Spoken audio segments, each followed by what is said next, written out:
Lémon ce dimanche 24 avril.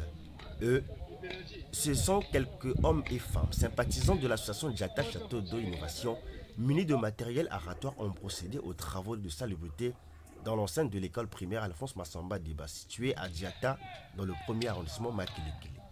Placé sous la houlette de son président Alban Kaki, cette initiative s'inscrit dans le cadre de garantir non seulement un environnement sain et approprié aux élèves, mais aussi de permettre aux parents, bref aux mamans, de mêler des activités agricoles.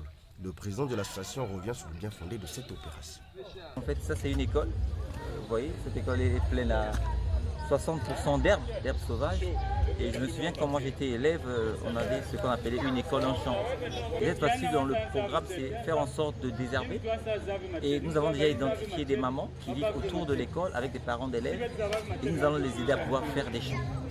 Voilà, leur donner des semences, de l'accompagner, ce qui permettra que chacune pourra s'occuper de son petit champ, donc on pourra le désherber. Et ça nous évitera de venir régulièrement pouvoir désherber.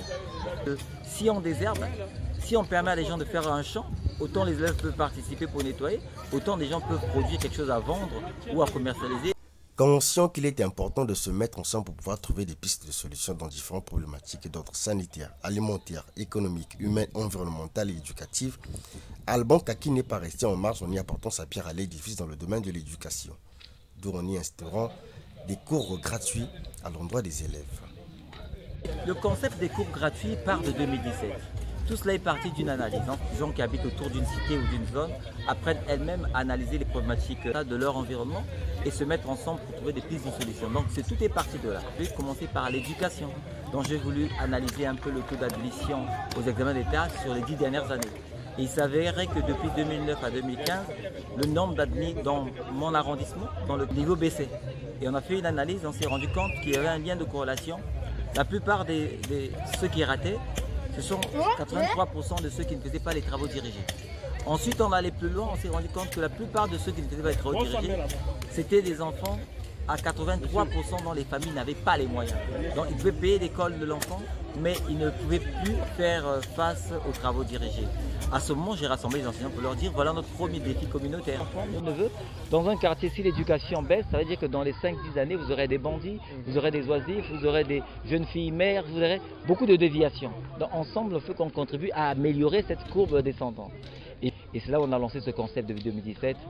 Tous les 4 mois, donc de février à mai, nous organisons des travaux dirigés gratuits, donc depuis 2017.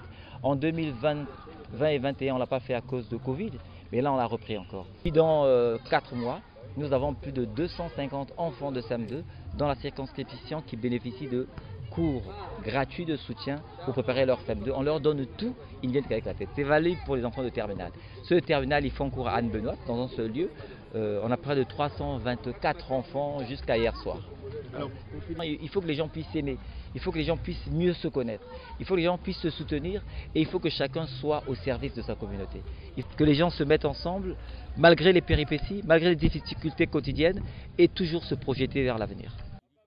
Ainsi donc, à travers cette opération d'assainissement, l'école Alphonse Massamba Déba ne portera plus les stigmates d'insalubrité grâce à cet élan de développement communautaire mené par l'association Djata Château d'eau Innovation que dirige Alban Kaki.